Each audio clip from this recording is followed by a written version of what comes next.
Je retrouve mon ami Philippe pour une nouvelle petite capsule vidéo. Salut Manu. En forme toujours? Ouais, nickel. Ouais. T'as vu le beau temps? Écoute, c'est super, hein, ça n'a pas changé, pour une fois, c'est bien. On se réjouit, on va aller faire une petite promenade à Saverne, une jolie petite ville alsacienne. On y sera dans une demi-heure, on profite de ce temps pour enregistrer quelques petites capsules vidéo. Philippe, la dernière fois on a parlé du témoignage, tu nous as parlé du témoignage à partir de Colossiens, à partir de la première épître de Pierre.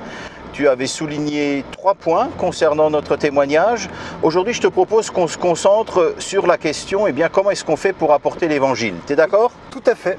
Parce que, en tout cas, certainement c'est ce que tu as dû voir aussi, souvent les chrétiens, ils sont un petit peu mal à l'aise pour partager l'évangile, c'est-à-dire ils ne savent pas toujours comment faire. C'est clair. Et moi je trouve ça très étonnant, alors que certains, on ne dit pas ça pour tirer sur qui que ce soit, mais certains sont dans la foi depuis des années, et puis si on leur demande de présenter l'évangile, ils ne savent pas forcément où commencer. Ouais, c'est ça, et alors c'est ce qu'on a vu la dernière fois, on parle de savoir comment répondre aux gens. Quand même, quand on répond, le but c'est d'amener à l'évangile. Et en fait, si on ne sait pas expliquer l'évangile, il y a un moment, en fait, on est bloqué. On peut avoir envie de témoigner, essayer d'avoir des occasions de lancer des conversations. Il y a un moment, il faut quand même connaître le cœur du message et savoir le transmettre. Alors, moi, je te propose de voir une technique. Oui. Comment faire pour présenter l'évangile en 2-3 points? Ouais, alors moi j'aime bien la formule en 4 points, tu vois, ça c'est pas mal. Alors on va pour 4 points. C'est super, allons-y. Alors moi la méthode que j'utilise, c'est la structure classique qui a été utilisée maintes et maintes fois dans les 4 lois spirituelles ou les bracelets 4 points, ce genre de choses, que je remodifie un petit peu à ma façon. Ça va être aussi le schéma qu'on peut retrouver dans certains textes bibliques comme Jean 3,16, car Dieu a tant aimé le monde qu'il a donné son Fils unique afin que quiconque croit en lui ne périsse pas mais qu'il ait la vie éternelle. Et ce schéma que j'utilise, c'est le schéma Dieu, l'homme, Christ, notre réponse. Donc premier point Dieu, deuxième point l'homme, troisième point Christ et quatrième point notre réponse.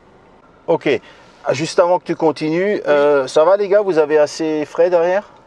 Il fait bon, merci. Ouais, j'ai un petit peu descendu là le ventilateur, sinon ça va faire du bruit après. Ouais, on va laisser comme ça.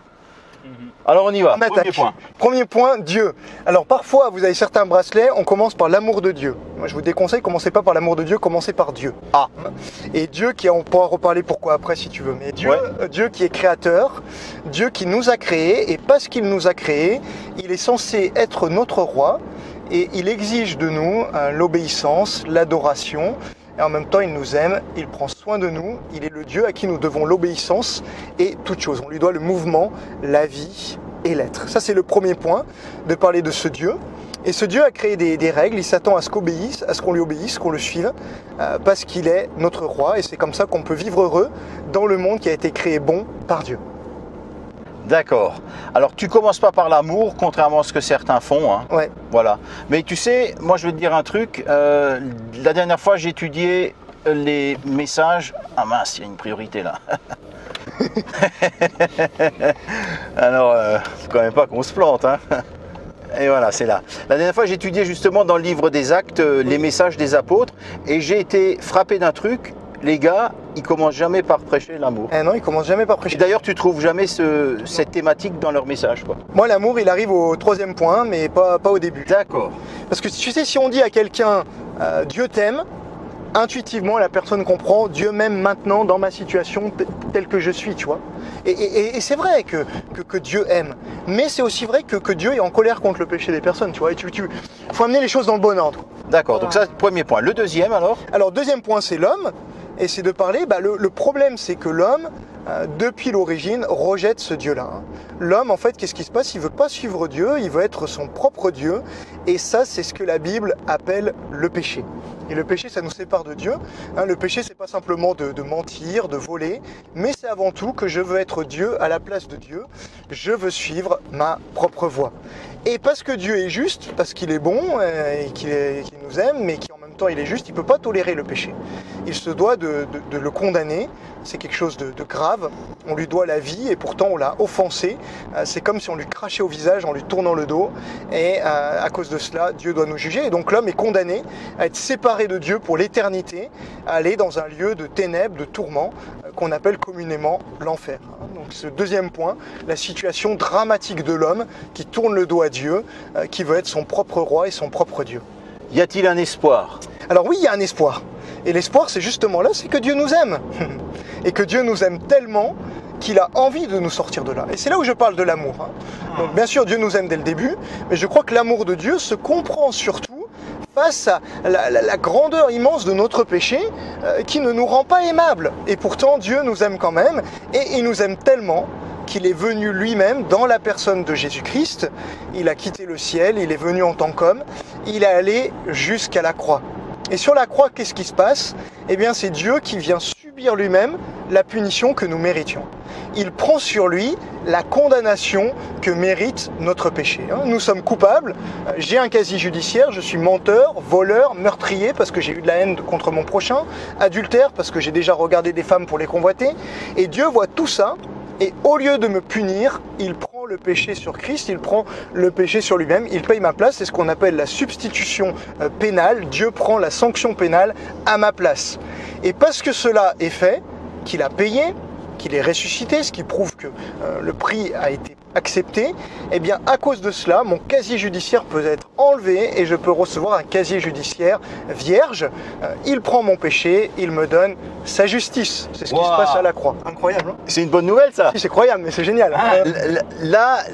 Là, tu perçois que l'évangile est vraiment une bonne nouvelle. C'est ça, c'est vraiment une bonne nouvelle. J'ai craché au visage de Dieu, je me rebelle contre lui et lui prend la punition que je mérite. Mais alors justement, voilà, il a pris la punition que je mérite. Comment je fais pour recevoir ça, moi? Alors comment on fait? C'est le quatrième point, hein. Donc Dieu, l'homme, Christ et son œuvre. Quatrième point, notre réponse. Comment est-ce que je réagis à ça? Et souvent, il y a deux mots, la repentance et la foi.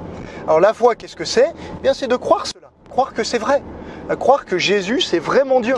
Il est vraiment Dieu qui est venu, qui a pris sur lui la punition que je méritais. Il l'a fait de façon pleinement suffisante. Et si je crois cela, la Bible dit que ça m'est confié, que ça m'est imputé, compté, comme justice. Donc Dieu me voit juste. Et le corollaire de cela, c'est la repentance. Si je crois vraiment cela, ça va avoir une conséquence radicale dans ma vie, c'est que je vais changer de direction, me repentir. Qu'est-ce que ça veut dire la repentance? Vous vous rappelez au début, on a dit que Dieu est roi, et que le péché, c'est qu'on veut être notre propre roi. Eh bien la repentance, c'est quand je rends à Dieu la couronne. C'est quand j'accepte que ça soit lui le roi, et plus moi. Et donc ça mène une transformation de vie radicale, puisque dorénavant, ce qui compte, c'est plus ce que moi j'ai envie de faire, mais ce que Dieu veut faire. Et donc ma vie va changer, je vais commencer à obéir à Dieu, je vais commencer à changer d'attitude envers mes proches, je vais commencer aussi à m'intéresser aux préoccupations de Dieu, et notamment sa volonté de sauver. Et donc je vais moi-même annoncer la bonne nouvelle à tous ceux qui m'entourent. Et ma vie change radicalement, ça me transforme. On se dit, mais comment c'est possible? Moi qui suis tellement mauvais, comment je vais pouvoir changer? Parce que Christ me transforme de l'intérieur, le Saint-Esprit vient en moi, produit ce nouveau désir pour Dieu, et je démarre une nouvelle vie. Waouh! Écoute, présenter ainsi, ça donne vraiment envie. Et tu sais, je t'écoutais là et je me suis dit, mais voilà, tu présentes les choses ainsi, ben voilà, quand tu es touché, tu as vraiment envie de changer, tu as vraiment envie de te repentir. C'est pas présenté comme quelque chose de négatif, repens-toi simplement, mais là, tu comprends pourquoi vraiment tu dois te repentir. Et tu as envie quoi. C'est ça, c'est vraiment rentrer dans le projet de ce Dieu qui m'aime, et qui m'aime tellement qu'il a pris mon péché, qui me séparait de lui. Voilà les amis, eh bien vous avez là une manière de présenter l'évangile. Alors peut-être que vous avez pris des notes, hein, profitez-en vraiment, regardez, passez cette vidéo aussi autour de vous, parce que ça vous permettra peut-être d'avoir plus de facilité dans le témoignage quand des occasions se présentent, de présenter de manière très simple, comme vous l'avez entendu avec Philippe, la personne et l'œuvre de Jésus-Christ. J'imagine, Philippe, qu'il existe encore d'autres manières de présenter l'évangile. Oui, il y a d'autres manières de faire intéressantes aussi, hein. Peut-être qu'on les verra dans une autre vidéo d'ailleurs. Eh bien écoute, c'est ce qu'on va faire dans une autre vidéo. Je vous dis à très bientôt. Ciao, ciao. Merci Philippe. Au revoir.